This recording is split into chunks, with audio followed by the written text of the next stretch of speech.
कभी सोचा है कि युद्ध और जलवायु परिवर्तन जैसी दुनिया की बड़ी बड़ी मुश्किलों का हमारी घड़ी में दिखने वाले समय से क्या लेना देना हो सकता है? सुनने में अजीब लगता है ना? लेकिन इसका जवाब एक बड़ी ही चालाक प्रणाली में छिपा है। एक ऐसा सिस्टम जो सदियों पहले बनाया गया था और जो हमें दुनिया में अपनी जगह समझने में मदद करता है। आज हम यही पता लगाएंगे कि कैसे एक बहुत ही सीधे साधे सवाल ने हमें एक ऐसे ग्लोबल मैप तक पहुंचाया जो आज हमारी जिंदगी के हर पहलू पर असर डालता है। देखिए, हम एक ऐसे दौर में जी रहे हैं जहां एक तरफ तो हम अंतरिक्ष में सैटेलाइट भेज रहे हैं और दूसरी तरफ धरती पर आपसी संघर्ष और तनाव खत्म ही नहीं हो रहे।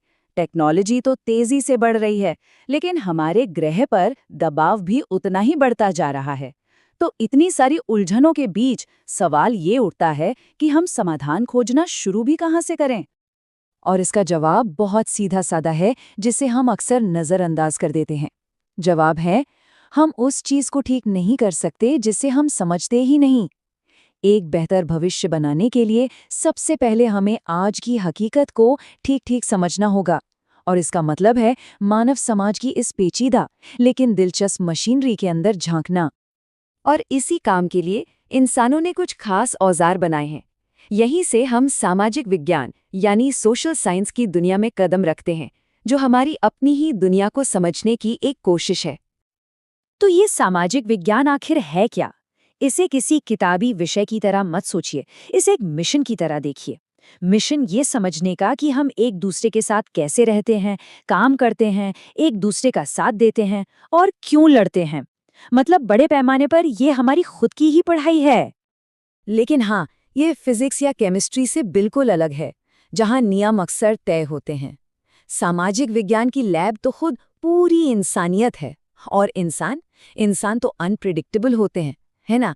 कोई भी दो समाज एक जैसे नहीं होते और ना ही दो लोग किसी एक हालात में बिल्कुल एक जैसा बर्ताव करते हैं। और इसीलिए सामाजिक विज्ञान में कभी-कभी जवाब से ज्यादा ताकतवर सवाल होता है। सवाल एक चाबी की तरह है जो बंद ताले खोल सकती है। सही सवाल पूछना ही हमारे समाज के काम करने के तरीकों को समझने का पहला और सबसे जरूरी कदम है। तो चलिए, एक सबसे बुनियादी और सबसे पुराने सवाल से ही शुरू करते हैं। हम हैं कहाँ? बस इसी एक सवाल ने हमें हमारे सबसे शानदार आविष्कारों में से एक की तरफ धकेल दिया, नक्शे। आज से 1500 साल से भी पहले महान भारतीय खगोल शास्त्री आर्यभट्ट ये जानते थे कि पृथ्वी अंतरिक्ष में तैरता हुआ एक गोला है। ये अपने आप में एक जबरदस्त खोज थी, लेकिन इसने एक बहुत बड़ी चुनौती भी खड़ी कर दी। भला एक गोल चीज को कागज के एक चपटे टुकड़े पर सही सही कैसे दिखाया जा सकता है? तो इस मुश्किल को सुलझाने के लिए हमने नक्शों की एक यूनिवर्सल भाषा बना डाली। ये 3 मुख्य आइडिया पर टिकी है। पहला है पैमाना, ताकि कागज पर एक छोटी सी दूरी असल दुनिया में एक बड़ी दूरी को दिखा सके। दूसरा है दिशा, जिसमें कंपास हमें बताता है कि उत्तर, दक्षिण, पूरब और पश्चिम किधर हैं।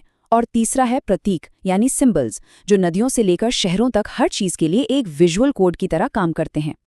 लेकिन अपने शहर का नक्शा बनाना एक बात है, और एक ऐसा एड्रेस सिस्टम बनाना जो इस ग्रह के हर इंच पर काम करे, ये तो एक बिल्कुल ही अलग लेवल की बात है। इस आइडिया को समझने के लिए एक चेस बोर्ड के बारे में सोचिए। अक्षरों और नंबरों वाले एक सिंपल ग्रिड से आप किसी भी खाने की बिल्कुल सही जगह बता सकते हैं। हमने पृथ्वी के लिए भी कुछ ऐसा ही किया है, लेकिन एक ग्लोबल स्केल पर। ये ग्लोबल ग्रिड 2 तरह की काल्पनिक लाइनों से बना है। पहली है अक्षांश रेखाएं या लैटिट्यूड, जो ग्लोब पर लेटी हुई हैं और हमें बताती हैं कि कोई जगह उत्तर में है या दक्षिण में। फिर हैं देशांतर रेखाएं या लॉन्गिट्यूड, जो एक ध्रुव से दूसरे ध्रुव तक जाती हैं और हमें किसी जगह की पूरब या पश्चिम की स्थिति बताती हैं। लेकिन गिनती शुरू कहाँ से की जाए? 0 डिग्री देशांतर, जिसे प्राइम मेरिडियन कहते हैं, वो हमेशा एक ही जगह पर नहीं थी। आज हम ग्रीनविच मेरिडियन का इस्तेमाल करते हैं, जिस पर 1884 में पूरी दुनिया ने सहमति जताई। पर यह जानना बड़ा दिलचस्प है कि सदियों पहले भारतीय खगोलविदों की अपनी एक रेफरेंस लाइन थी, जो प्राचीन शहर उज्जैन से होकर गुजरती थी। तो लैटिट्यूड और लॉन्गिट्यूड मिलकर हमें किसी भी जगह का पक्का पता तो बता देते हैं, लेकिन इस सिस्टम में एक और भी हैरान कर देने वाला राज छिपा है, और वो ये है कि यही सिस्टम हमें समय भी बताता है। ये कैसे हो सकता है? एक ग्रिड जो जगह ढूंढने के लिए बना है, वो हमें समय का हिसाब कैसे दे सकता है? ये कनेक्शन किसी जादू जैसा लगता है, लेकिन इसका राज नक्शों में नहीं, बल्कि हमारे ग्रह की चाल में ही छिपा है। जरा सोचिए, अपना एक पूरा चक्कर लगाने में पृथ्वी 360 डिग्री घूमती है और ये चक्कर पूरा करने में उसे लगते हैं पूरे 24 घंटे। अब अगर हम एक छोटा सा हिसाब लगाएं, 360 डिग्री को 24 घंटों से भाग दें, तो हमें एक बहुत ही जरूरी नंबर मिलता है, 15 डिग्री प्रति घंटा। और यही है वो आहा मोमेंट जब सब कुछ साफ हो जाता है। देशांतर में हर 15 डिग्री का फर्क लोकल टाइम में 1 घंटे के फर्क के बराबर होता है। मतलब जगह और समय एक सीधे साधे गणित से एक दूसरे से जुड़े हुए हैं। और असल दुनिया में हम इसे देखते भी हैं। जो बड़े देश पूरब से पश्चिम तक बहुत फैले हुए हैं, वहाँ कई टाइम जोन होते हैं। जैसे रूस में 11 और अमेरिका और कनाडा में 6 टाइम जोन हैं।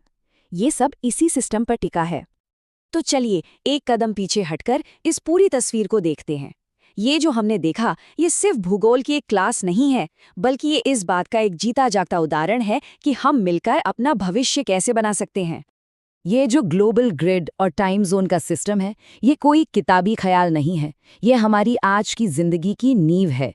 इसी की वजह से ग्लोबल ट्रैवल, दुनिया भर में व्यापार और पल भर में होने वाला कम्युनिकेशन मुमकिन हो पाया है। और ये हमें वापस सामाजिक विज्ञान की ताकत पर ले आता है। सोचिए, ये सब एक सीधे से सवाल से शुरू हुआ। उस सवाल ने हमें एक साझा भाषा बनाने पर मजबूर किया, और उस भाषा ने एक ऐसा सिस्टम बनाया जो आज हम सबको जोड़ता है। इसी तरह हम उलझी हुई चीजों में से एक व्यवस्था बनाते हैं, समझकर और मिलकर काम करके। और ये हमें एक आखिरी सवाल पर छोड़ जाता है। अगर हम सब मिलकर इस ग्रह पर रास्ता खोजने के लिए एक सिस्टम बना सकते थे, तो आज की और कौन-कौन सी बड़ी चुनौतियों का हल हम निकाल सकते हैं, अगर हम पहले उन्हें गहराई से समझने के लिए तैयार हो जाएं। नक्शे से मिला ये सबक बताता है कि सबसे बड़ी मुश्किलें भी अक्सर हमारी जिज्ञासा और सहयोग के सामने घुटने टेक देती हैं।